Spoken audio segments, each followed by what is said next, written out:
Actually, I'm going to put you on mute. I'm going to go grab a water real quick. Two Go seconds. ahead.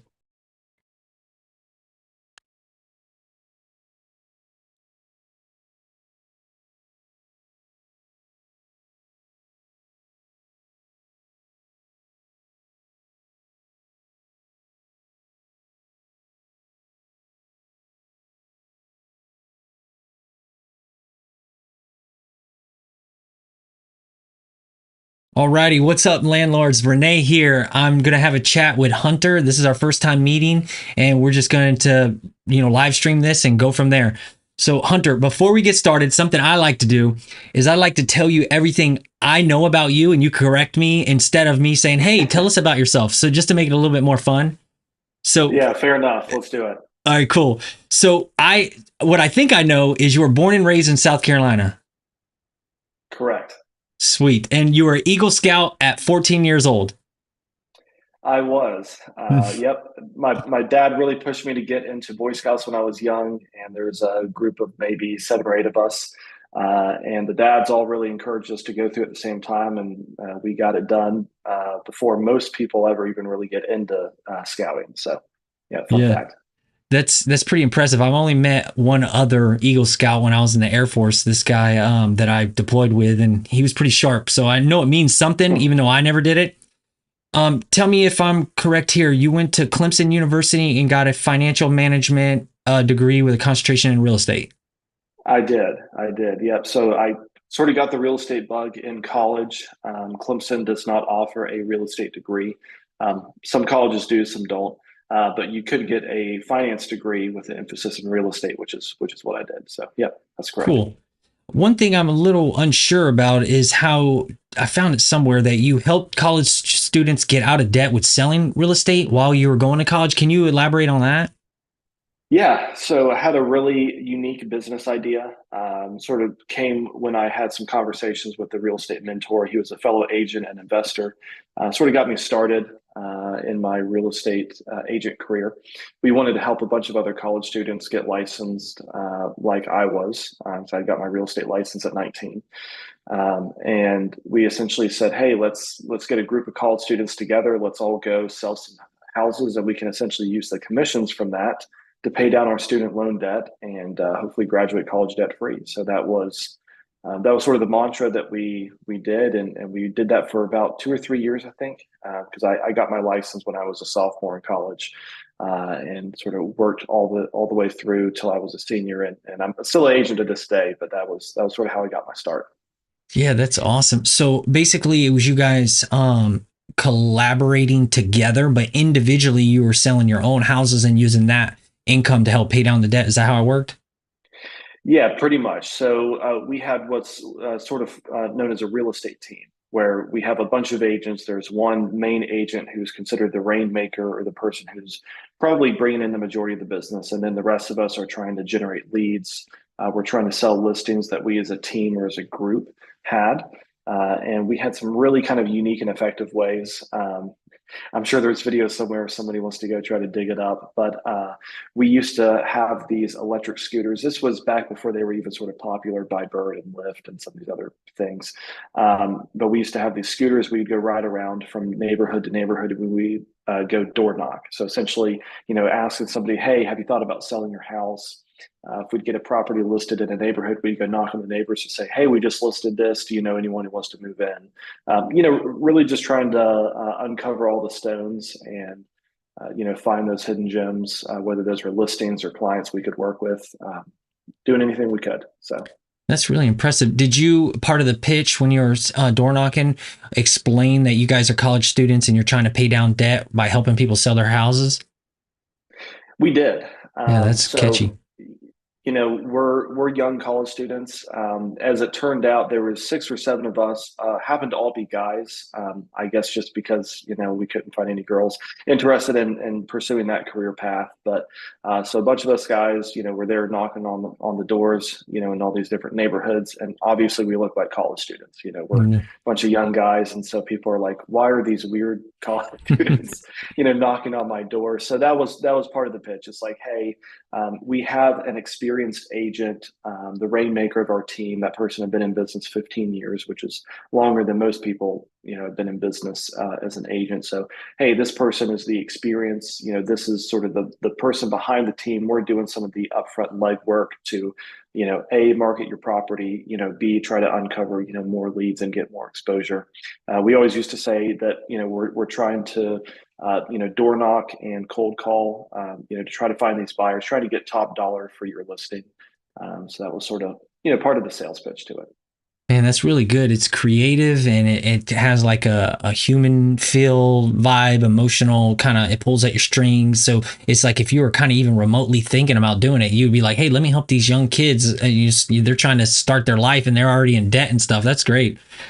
Yeah, it was definitely a really interesting time in life, and really sort of helped all parties because we're trying to generate more leads and business for the rainmaker. The rainmaker is giving these buyers and sellers very fantastic representation as an agent. Again, helping them buy or sell, and then we're just generating more activity, more interest on those listings, and again, trying to help them get them sold for top dollar. So that was what it was all about. Yeah, man. And so, now that you're doing your own thing as an agent, are you still continuing that trend, or did you break away? Yeah, so we ended up sort of breaking the team off. Still have a great relationship with the agent who I sort of partnered to build that business in the beginning. Um, Unfortunately, time just sort of happened. As all of us college students got older, some of us graduated, moved away to other cities. Some of us just decided, hey, real estate, this thing that we did was fun, but this isn't what I want to do full time as a career, which is great. That's what it's for. It's to help people make money and figure out what they want to do with life. So, ended up being a really great transition for me and for some of the others. So, still an agent to this day. That's really sort of primarily what my focus is, outside of some of my own investments, and being my own landlord, which I know we'll get into later on. Yeah, I like that property management stuff. So Yeah. it was basically you guys just threw this together. It wasn't like some kind of organization led through the Clemson University or anything. And now that you guys all went different ways, it just disappeared, right? It did. It Okay. did. We had so myself and the Rainmaker, we had partnered together on the business side. So we were both, co-owners in the business. And we had really looked at some couple of options, which were, A, do we franchise this? Which I don't think we had built up enough systems or had as much of a success story behind it to really do that. But we did hear of some other college students across the country. Like I can't remember if it was Texas A&M or SMU in Texas. I think did something very similar. Somebody did and had a lot of success. So we were looking at, hey, is this a scalable model? Can we put it in other locations? And I think also what I learned personally was that it's very hard to manage people, and particularly manage college students. So, Yeah. wasn't something I probably wanted to do long term, but it was a really good fit for me in that season of life. Yeah. So, I think you started out with Keller Williams, but then sometime you switched over to EXP. How did you go about that? Why did that happen? Yeah, great question. So when I got into the business as an agent with that team of college students, my business partner and the rainmaker, my mentor, he was with Keller Williams. So I joined KW from day one. I was in there in business with them for 5 years, maybe a little bit longer. Then ended up just deciding, hey, I've been with a couple of different KW offices.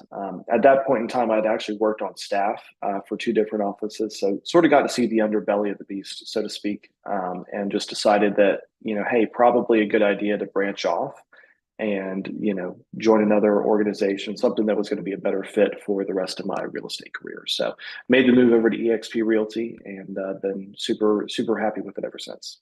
Okay, cool. Yeah, that's pretty much almost the very end of what I think I know about you. I do notice that you have peakventures.net, and then you're running a podcast. Can you explain that before I get into my property management questions that I like? Yeah. Well, Peak Ventures is our property management company, so Okay. we can certainly dive into that here in a second. But I did start a podcast. Started a podcast with a good buddy of mine. Really, the podcast is centered around sharing faith and biblical inspiration in the business world. So I'm a believer. My buddy is a believer. So we sort of co-host the podcast together, really all about sharing, the truth of God's love, in business with other people, and really through their stories. We don't want to be doing a whole lot of talking, but that's what we've got going. So. Oh yeah, I think we can relate there because my walk, kind of it went through an evolution, and kind of like I really like how it kind of ties into business, serving other people and everything. We'll get to that for sure. That very good. Brave of you to put that out there, because sometimes everybody wants to be political correct and they don't want anybody to not like them because they might be some type of believer or not, or they might, be liberal or conservative and stuff like that. The cool thing with me down in Florida is we're a swing state. So you'll be around neighbors all the time. Some are really patriotic. They're like, oh, huge Trump fans. And then you got really liberal people that, Biden and Kamala Harris and all that stuff. And it's just, you see it all the time. And you're just like, hey, you're still my neighbor and I like you and everything. You just like different stuff. Not a problem. But that's cool. And the podcast thing, is that like a hobby thing, or is it actually trying to turn into like a business where you're getting sponsorships and you're trying to make money and you have like a partnership with, other members? How's that working? Yeah, great question. Really, it's just a hobby thing for right now. If it grows into something down the road, great. But really, we just want to be able to share other people's stories. Okay. That's the biggest thing. So great. So now my property management questions and stuff, do you want to elaborate on anything? Did I miss anything? It was just a little fun, like kind of intro thing that I like to do, before I go into property management stuff. Yeah, no, hey, all great questions. I will probably elaborate a little bit on my story, because I think it is sort of important to where I got to today. I ended up, when I was working at one of the KW offices on staff. Granted, I was still an agent there, but I sort of decided, hey, I don't really want to be on staff with KW. Each Keller Williams office is a franchise, and in any business, the business owners want to make a profit, which means either increasing revenue or cutting expenses, or typically both. And so normally within KW offices, you don't get paid a lot to be on staff. I was sort of doing it, hey, it's okay if I make, not a ton of money, because I still sort of have the college student mentality, right? The whole ramen noodles and, sleeping on friends' couches sort of thing. So, I could roll with it, not a big deal. But I realized that this was not going to be a sustainable career path. So I said, okay, let's look for something else. At that time, I ended up getting connected with another investor who's local in my market. They were looking at growing a rental portfolio, buy and holds. They had bought a couple of properties, but were looking to buy more apartment complexes, 2 to 50 units, sort of thing. Didn't have a lot of experience. I had some experience at that point, both from ownership and management, as well as just some other experience I'd had with dealing with different investors and clients. So got connected with that individual, worked for about 8 to 10 months, and then ended up sort of transitioning out to where I am today, which is a little bit more on the investment development side. Still wear my agent broker hat. That's still, more of the primary thing, but really just trying to focus more on the development investment side, both of managing properties that we own, but also working with another individual local developer to me, build out single family communities. So sort of building, think of it as like a Lego set. I'm putting all these building blocks in place to build on my knowledge and my experience in my career, so that one day in the future I can utilize that to do my own investments or do my own developments, things like that. So okay. Yeah, you got some far-sighted, ambitions that you don't know how you're going to get there exactly, but you're kind of moving in that direction. You'll figure it out. You're a smart guy. That's good. Because I did have some questions along those lines whenever I was looking you up. something. I've had another podcast with another realtor, and whenever I look up some of you guys realtors, man, your stuff is everywhere, and it's so confusing to try to figure out where are you coming from? What are you doing? Like, what is this? And I find links. I Google your name, and a bunch of stuff it comes up. So, but thanks for elaborating on that, because Yeah, absolutely. that at the very bottom, because I try to give some feedback from my first impression of you, at the very bottom will end with like, hey, you take it or leave it, and I'm not trying to pick on anybody, and I'm just trying to help. So and it's not like I'm like an expert, so I'm just saying, hey, this is what I was thinking in my journey whenever I was looking you up. So I will talk about that later, and that when you elaborated more, that was making sense for me.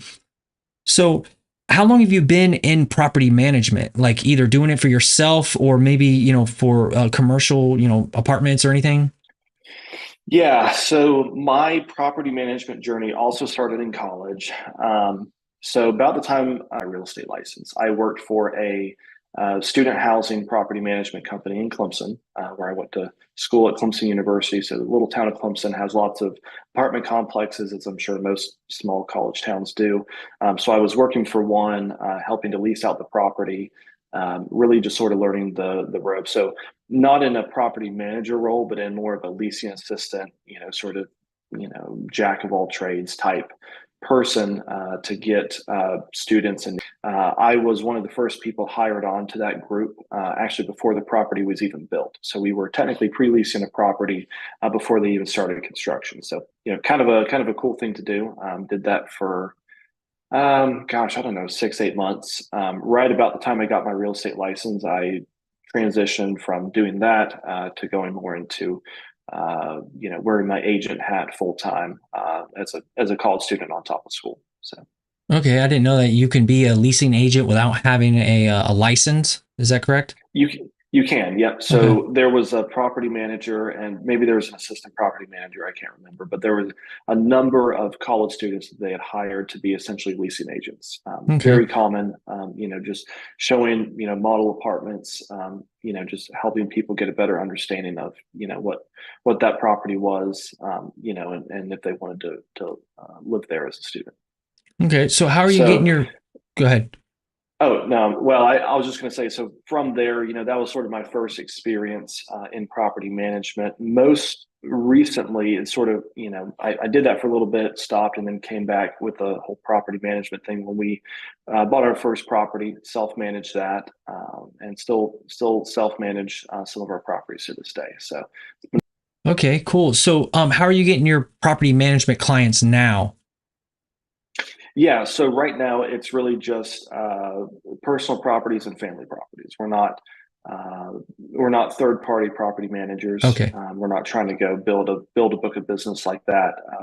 Hey, more power to the people who want to do that, but we really want to Mhm. stick with the properties we own, Mhm. or family members own, and we manage those. Yeah, because I remember when I first met with my real estate agent that I have here down in Florida, and I kind of had some ambitions to like maybe be a property manager, get licensed and everything, because I had some of my own rentals. And he's like, "Why would you want to get into property management?" He's like, "There's no money in that. It's a really thankless job." And I know what that's like because I was military police, and I was like, I don't want to be doing thankless jobs anymore because it's low pay and a lot of headache and stuff. So I'm like, okay, so it actually prevented me from going that route, and I just do my own self management stuff. But uh, when it comes to when you first got your first rental property or when you became a landlord, how long ago was that? About three, Okay. almost probably 3.5 years. So Okay. it's And been a little bit. yeah, then that's kind of like how it is in Florida because you can't do property management services for friends and family unless you're licensed, but you can do it for Right. yourself if you own it. So around the time that you're getting your own properties, you're also helping family friends with their properties, Not friends again, strictly just just family. family members. Okay.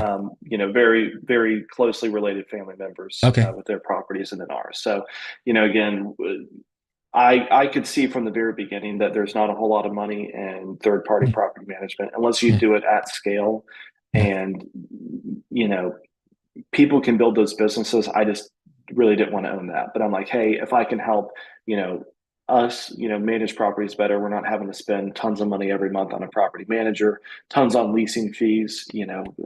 Most property managers charge 50% of first month's rent, which if it's $1,000 apartment, they're charging $500 to throw it on Zillow and, screen a couple of phone calls and applications. It's really not rocket science. Yeah. So Yeah, that's what I wish I could help encourage more mom and pop, landlords to take the reins and do it themselves, because they really, I think, might be more fear of the unknown, or they think they're too busy and they don't realize how easy it is to do it. And like the middleman property managers, like honestly, if you have cheaper ones that are like smaller scale, if they're going to have their own my side bias, and they're going to do whatever gives them the most money. Like you said, if there's apartment complexes where like they can lease and get higher returns, and they have bigger clients, like let's say somebody owns like a multifamily apartment complex, they're going to put most of their attention over there, and they might neglect your stuff. And I even heard cases where property managers will let go of smaller mom and pop landlords because they're too picky. Everything is too, hey, why are you doing that? That's too expensive. And I honestly think nobody will run your asset better than you. So you're vested, that's your livelihood and stuff. So like, man, if you have less than 10, I really think you should try to learn it on your own and figure out systems to make it easy to do more of a hands-off style, which is possible. That's very keen of you to notice that right off the bat. Yeah, well, I definitely appreciate that. I do currently have on one property third party, Okay. just because it's 10 hours away from me by drive. Okay. Yeah. So on that one, it made sense. But nobody's going to take care of it like you will. From my experience, most property management companies sort of form as an extension of the owner owning a lot of units in one area and deciding, hey, I've got all these other friends and people asking me to manage theirs. I can make a whole bunch of money for not doing a lot more work that I'm already doing. And that's sort of how it sort of expands. So then you get to a point where you have a third party property management company, and the owner of the company still owns a lot of units, and he tells his employees, hey, fill up my units first. Yeah. I don't want to have any vacancy, but it's okay if we have a 3-month vacancy on, our small mom and pop, who just has a duplex with us, whatever, Yeah. if they fire us, they fire us. But it's like that. You typically sign a property management contract, so you're not going to normally fire your property manager. It's going to cost you money to get out of it, unless you do it, whenever it renews. So yeah, that's another good point. All things you have to consider. Yeah, it's another good point too, because if your property manager is a real estate agent, what is their primary concern? Buying and selling houses, which they make the most money, and they would kind of like keep the property management stuff on going because it's like residual income, but it's not something they're tending to on a daily basis. I almost wish there could be like a behind the scenes. Like, do you really know how much work your property manager is putting into your place? Like how little time and effort they devote to it? And a lot of them, some of the real basic ones, will just be like a middleman. The tenant will reach out to them, and they will reach out to the owners. Hey, what do you want to do? And they're not even helping in those cases. It's crazy. But yeah, I'm on the same page as you. Yeah, So, I definitely would not, hire third party for everything. I know there are some people that do, and I can even understand for a small percentage of your portfolio. But really, when you're getting into it as a new investor, I really think you need to bite the bullet. It's going to be really scary your first 6 months to a year because you're not going to know anything. But you got to drink from the fire hose, and you'll eventually figure out, yep, what to do. Absolutely. Yeah, and I was able to manage my properties from the other side of the world. I spent like a decade working in Iraq specifically, and I had a property manager in the very beginning because I was scared and I didn't really know. And also every time I kind of talked to my property manager, he was an agent and a builder. I kept saying like, I think I can do this. And he always was like, no, you don't know the laws and everything. It's harder than you think. And I was like, I kind of want to try, maybe. And I asked him one time, I was like, can I try to do one? And you'd kind of coach me along. Oh no, I don't have time for that. You can't do that. You either, you can take them all. And I kept feeling like he was pressuring me to try to make it seem like it's really hard. You better stay with me. And he would give me invoices because he also had contractors and stuff, and he would do rehabs, and he'd be like, hey, we'll get rid of all the the flooring. We'll put new carpeted and some new tile. And like he sent me these big invoices, and I remember one of them was like multiple thousands of dollars. And then he has to haul away the trash, and he's like, "Hey, can you give me your tax, your proof of your tax bill payment so I can drop all this off at the dump?" And then he charges me like a big fee for dumping all the debris. And I'm like, dude, you got my discount for going there. He didn't have any of that.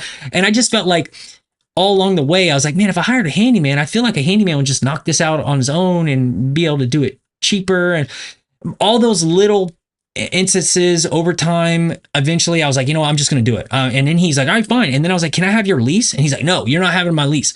And I gave him a hard time. He's like, fine, you can have it. And it was just a realtor general lease. But then I went and I met a real estate specific attorney. And then I told him, hey, I want to do this. And this is what I'm doing. He's like, hey, here's our lease.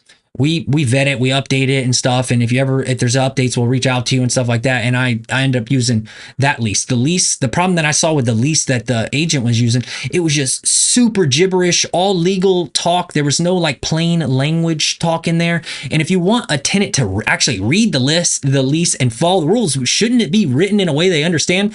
So that was cool that my lawyer has it written kind of more like layman's terms, and it's easier to understand, and it's smaller and more, compact. So that's my little bit of an evolution, actually learning how to do it better just by taking over, No, that's great. And people do think that the forms make it so complicated. And for sure, they definitely can. But if you use good forms, if you have an attorney go through and, check it, like that's what I did for our forms.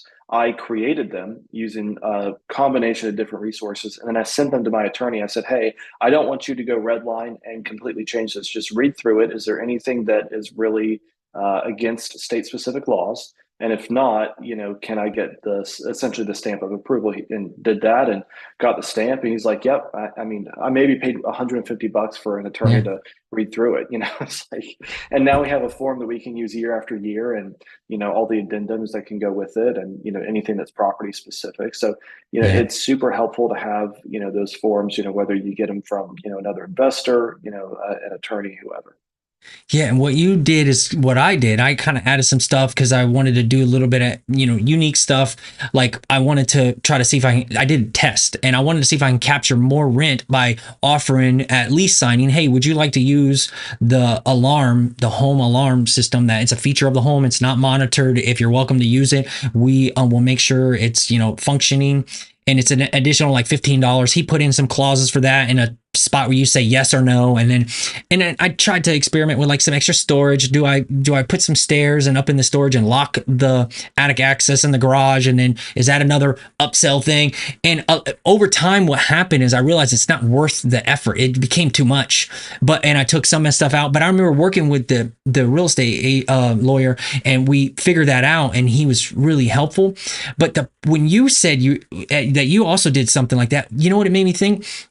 Is when a landlord goes through this process, they really start to learn and understand their lease. I remember when I was using the one that the agent gave me, man, I couldn't understand that thing. It was written, it was so long. And like, how am I supposed to help enforce it if I don't really dive in there and read it and understand it, Mm-hmm. Yeah, exactly. And when you're leasing out new properties, to tenants, they're going to ask you questions about your lease, whether it's, before they actually look at it, they're just touring and they have a question, or they're actually getting ready to sign it and they're reading through it. They're going to have questions. Mm-hmm. I mean, they're hopefully going to be very easy questions, but once you know your lease and your documents, you'll know exactly how to respond because you'll know what they're talking about. You can answer any questions and clear up any confusion. Yeah, and my goal would be to make it so simple, like they wouldn't have questions. They'd read it and it would be so simple, but maybe we'll get there. I don't know. Can you tell me some aspects of landlording, at least being like DIY property management, that you don't like? Like if you had to name one thing that you wish you didn't have to do, or you stress about the most, like what's the biggest pain? Yeah, great. Really good question. I would say probably the biggest difficulty right now is the whole maintenance side of Mhm. property management. Inevitably, whether you have a new construction or a 1900s built property, you're going to have maintenance requests. Some properties will be better than others, but I still think within our team, we're still trying to really streamline our systems and processes. Currently, I'm typically traveling to go let the vendor in. A lot of times, most of the vendors we use are going to be working business hours, and most of the tenants, unless they have a work from home job, they're typically going to be working during the day. So, the whole scheduling logistics side of it, I think, is probably the most difficult for me right now. Man, that's So. great that you said that. I can add some input because I had to learn how to do this from my rack and I had to figure out systems. So in my lease, I have a 3-step process. Step one, home warranty. I carry home warranties and I did an experiment with that. I had multiple properties. I got different home warranty companies, one to each one, and I pretended I called them up from my rack. Hey, I got a issue with my, water heater and or the HVAC, and I would see how they would handle it. And I wanted it to be really efficient because one day I'm going to hand this off to the tenants and say, hey, you have a home warranty. This is how you request home warranty. Let me give you a copy of what's covered and all that stuff. So I wanted to make sure, I wanted to see what the process would be like if I was the tenant calling. They're like, okay, one lady had a baby crying in her car. She's driving. She's like, okay, well, let me get back to you. She never called me back. I called again. And she's like, oh, yeah, I'm sorry. I'm so busy. And then she's like, I'll get that taken care of. And then I got the sense what she was doing is she had her own home warranty business. You called her. She goes and just goes Googles and just hires and sends somebody over there. And she has enough people paying all the time that she's just being this really overwhelmed middleman that's just kind of like just randomly assigning,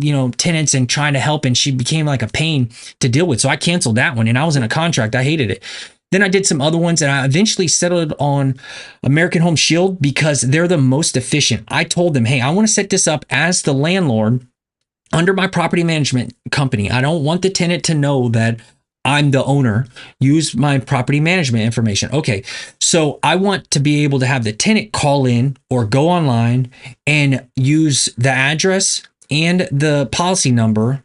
And I want them to be able to settle stuff on their own. And they're like, okay, yeah. And they said you can charge a fee, and you, depending on how much my monthly reoccurring payment is and which packet I sign up with, the fee could be anywhere from 50 to like 150 or whatever. I picked something like 75. So it's in the lease. You're responsible for maintenance below 500. And I even made a point to say, the cool thing about American Home Shield, which you have to learn some stuff. There's lessons with that because real quick, I'll tell you, when you have a stackable washer and dryer inside a closet, don't be surprised if the home warranty company sends somebody out there and like, yeah, we don't work on those. They're stackables and they're in a closet. It needs to be the kind that opens from the front and made to work on the front. I'm like, okay, note take. And I will make sure when there's closet ones, I just put the ones made to the front. So next time this happens, then the tenant can get it resolved on their own. I had to get involved and I got a handyman to take it out, and then I ended up just replacing it with the right kind. But now that I know that, I got a system in place that the tenant can deal with it. Anyways, theirs is the most efficient. Secondly, I have a property management software, Appfolio, where they go in and they can do a maintenance request and I get notified, and then I have my time of looking into it. And I like to troubleshoot stuff. And I have a really extensive FAQs, and I've spent time with my wife making how-to demos, showing tenants how to change the air filter, how to flush the drain line, regular household maintenance stuff, and how to, what to do when a outlet stops working, to trip the GFCI, the garbage disposal, or how to unjam the garbage disposal. Super straight to the point, 4K unbranded videos. And I try to give those to other landlords because I'm developing what I call self-service management, where I work with the tenant. I want to encourage them and give them the tools and resources to solve their problem. And every time I talk to them, I do this formula where I listen to them. I say, oh, tell me more. What's this like? Okay, I hate that this happened. I get mad. I'm like, this makes me really upset. I can't believe that. And I was like, what do you think? I ask them a question. What do you think we should do? What concerns do you have? And I was like, okay, let me see what I can do and I can get back to you. I'm trying to help them fix their problem. Next thing you know, they think I'm the most amazing person and I'm not doing anything.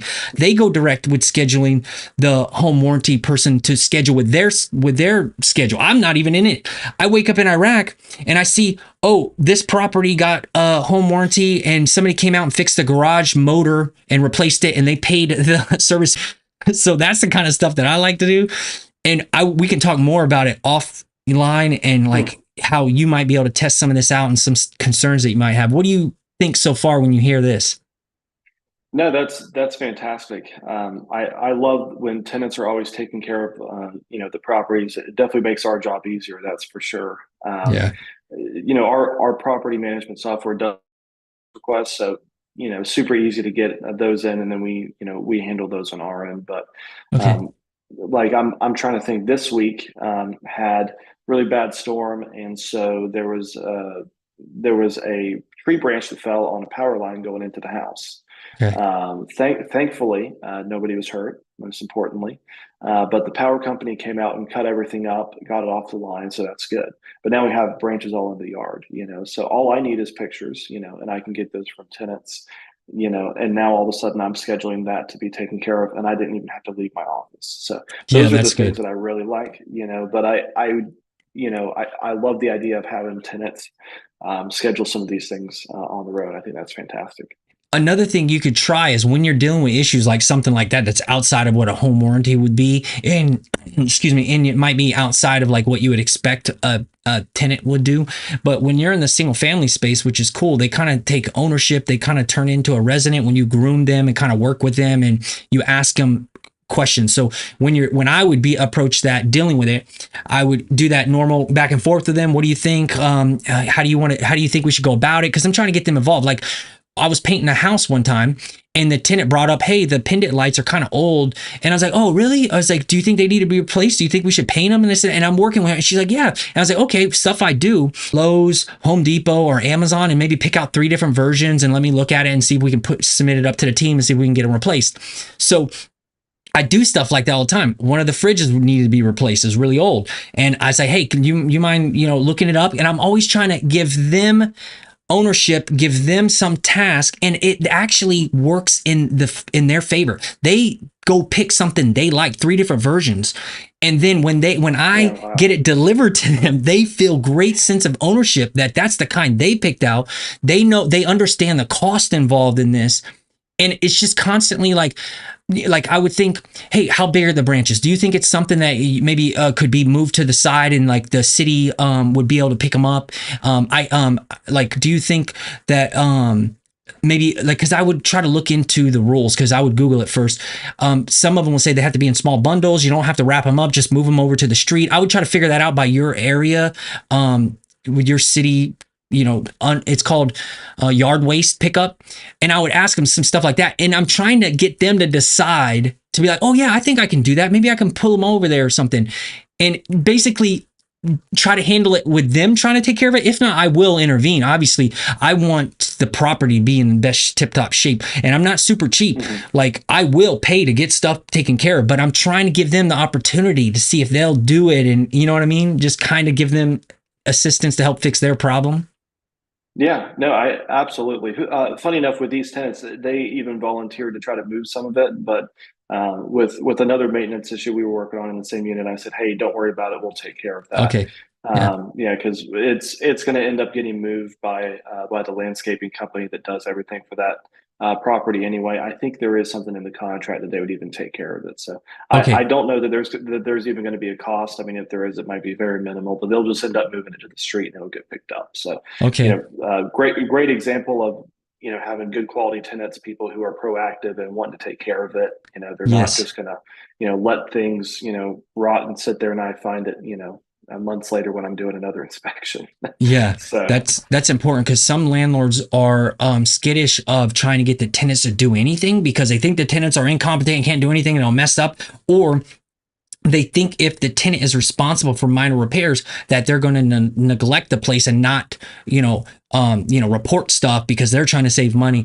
But if you're active, involved, and you're trying to constantly figure out how to help them out and got any problems, issues, how can we make it better, they're going to get a sense that you take care of stuff. And even if it's in the lease that it's a tenant's responsibility, when you take action and you resolve stuff, they notice that. And everything I do is I try to keep long-term tenants, and I'm always trying to like think of them as like a resident. I'm trying to, how do I keep them long term? How do I make them happy? I'm serving these people.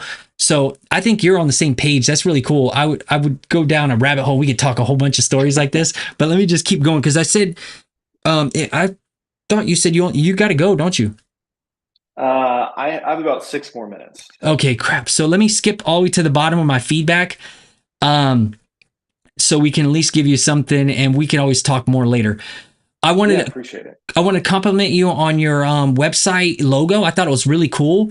Your peakventures.net.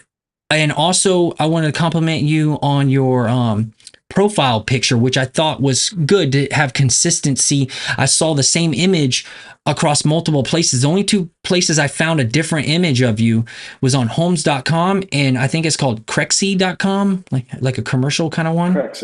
Okay. Appreciate you telling me about that. Some of the realtor websites will pick up an old photo, and even though I'll update it in all the places, it doesn't get re-syndicated and re-uploaded to different websites. So appreciate you letting me know about that. Okay, cool. And then you didn't say anything in your profiles that would have made it super clear to me. I was doing a little bit more digging because I knew I was going to meet with you and talk to you. But your podcast, which I think is really cool, like what you did in college is like that pulling at the heartstrings. It's like very, it's human. Like a lot of corporate, the corporate businesses don't have the advantages that me and you have when we're smaller scale, more relatable. And I felt like you should put your podcast in your profiles and make it really prominent and kind of relate what you're doing in business straight up to your faith and giving back and helping college kids get out of debt or whatever. So I only found that when I was scrolling down looking at a post, and the posts in your feed will disappear over time. So I would suggest, why not put that stuff up in the profile so nobody misses it? Yeah, great idea. Appreciate that. Okay, cool. Thanks for taking the feedback. I'm not being critiquing anything because I don't know anything. This is stuff that I was thinking. Great. One thing it's always good to have different perspective. Other people taking a look and saying, "Oh, hey, here's what I thought." So no, I appreciate it. Yeah, cool. Also, on your LinkedIn profile, I was a little confused because under the contact info hyperlink, it redirects to, I think it's Keller Williams. It says switchingcareers.com. And I was like, I thought you were with EXP. So I don't know why that link is there under your contact. Can you explain that? So Switching Career was a website I had. Essentially, I did a lot of recruiting for agents at KW. So that was one of our main portals to bring people in to join KW as an agent. So I guess I need to update that. Okay, yeah. To my current website. Okay, yeah. All right. So I only found your profile on Facebook. I couldn't find you on Instagram or X. Where do you operate mostly, like on your socials? Yeah, I'm normally on. I am on X. Okay. The Hunter Gore is my profile. Okay. I'm on School, obviously. Yeah. And then Facebook. Those are probably the biggest things. I typically don't post anything on Facebook. I'm not about doing any of that, but I use Facebook Marketplace pretty religiously. Both on the buying and selling side. We normally post a lot of our rentals for there. I do some stuff on the investment space for seller financing, creative financing. So I'll sell a bunch of properties on seller financing. So I typically offer them there on Facebook Marketplace as well. Okay. So that's primarily what I use Facebook, but I would say maybe X or Facebook or even School is probably the best way to get a hold of me. To be honest, I'm really liking X lately, and I kind of abandoned some of my other socials, and I'm kind of on there. So I'm definitely going to find you on that and follow you and like and support and all that stuff. Almost done.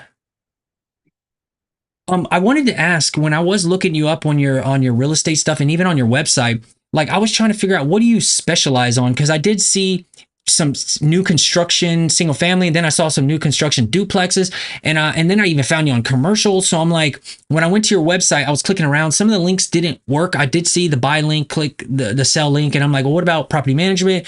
What is this, creative financing? So I and also on your website there was some testimonials that were not filled in, and I'm like, okay, maybe it's a new website. So my biggest thing would be on that is I think it'd be cool to tie in your podcast, your faith, your any kind of like charity things, if you're still doing like helping college kids get out of debt, because it makes it really relatable. I think that's cool. And also, maybe who's your avatar? Like if your ideal avatar, which is, let's say I'm an investor and I'm looking for new construction duplexes in South Carolina, and or I don't know, basically I was a little bit like trying to figure it out. Like, can you explain to me who you think your best avatar would be if you direct them to your website, and what you would think that they would want to see? Yeah, probably would be a real estate agent and real estate investor who property manages or self manages. Really with Peak Ventures, that's really sort of the public facing. Not that I want it to come across as super corporate, but I want people to think that, hey, we are, we're professional, property managers. We don't manage, for, all these different people, but for the properties we do manage, we take it very seriously. So Okay. it's to sort of come across as, hey, Peak Ventures is the property management company. We are very professional. We have a team to help us, do what we do. So that's sort of the image that it wants to come across. I don't really even have a personal website. I probably should, because I've thought about it, but I think the personal website would maybe tie in a couple of these different pieces that you're talking about. Okay, so now I think I was a little confused with something. So your property management, I was like, why would it be on your website? Because I thought you were only doing it for yourself and your family. But then I was, wait a second, you're running that brokerage property management, business firm with a team, and you're looking for clients with that. Is that why the website would be more corporate-y? Uh, Sort of, yeah. So we're within the umbrella. We're always looking for people who want to buy and sell properties. That could be something that I could represent them as an agent, something we could take down and buy as an investment, or if people need property management, really ideally on the tenant side of things, they can go to the website and they can see all the available rentals that we have. Okay. Do you have somebody helping you with that website, or are you running it? I I do. Yeah, so we had built it earlier in the year, but I was funny enough. You mentioned some things on there. I was looking back through the other day. I was like, this is like there was a couple pages Yeah. missed. So I, that's one of the things we're working on Yeah, updating. So just area to improve. Always trying to get better. And I at least you see how I was confused and trying to figure it out a little bit. But it's all for friendly, helpful advice, good feedback. One more thing, two more things. YouTube. You don't have a YouTube channel? I do. It's a pretty old channel. I haven't updated anything. It's mostly a bunch of technology videos with Keller Williams from years ago. Um, but no, so that is one of the things I'm looking to start growing and to actually officially launch or the relaunch, I guess, is my YouTube channel. So Okay, good. Yeah, definitely let me know. Keep me in the loop with that. And just as far as the faith thing, I wanted to talk more about that. Man, it's really important. And I just want to encourage you more. Keep doing what you're doing. And I would like to recommend a book that was my favorite business book. It's How to Raise Yourself from Failure to Success in Selling by hmm. Frank Betcher. It's an old book, and it's all about doing really good with selling and serving people, and it has like references to Benjamin Franklin in there. It's just a great book. And then the next one would be Business Secrets from the Bible, written by a rabbi that happens to speak to a lot of Christian churches and stuff like that. And it's basically Yeah, that's ancient, awesome. yeah, ancient. Uh, uh, what do you say? It was ancient biblical wisdom from the Jewish, faith and everything, and why they're often very successful in business and everything, and like how they use the business. Because when you, instead of everybody chasing money, you're actually looking at serving people, and if you serve people as good as you can because you care about them, they're God's other children. The consequence of serving God's other children really good is you make money. And the better you serve God's other children, the more money you make. And it kind of looks at him as a father, and he wants his children to play nice amongst each other, and business does that. You may have issues with other countries or whatever, but you'll trade with them, and you'll barter with people and stuff, and it actually brings people together in a constructive medium of business. And I don't know, I would definitely recommend those two books. And I could just end it with that. It was a great pleasure talking to you. Do you have anything to add? Do you want to add? Yeah. First and foremost, Renee, appreciate you having me on and just taking some time to chat. Always good to connect with other like-minded people who are in business, in the faith, doing the same thing, self-managing. That's really a big aspect of what we do. But yeah, if anyone wants to get a hold of me, find me on X. The Hunter Gore is my username. Yeah, would love to connect on there. Yeah, appreciate it. Great. I will put some notes and stuff below, and then I'll share these videos with you. And I'm going to head and end it right now. Thanks. See you later. Bye. Thanks.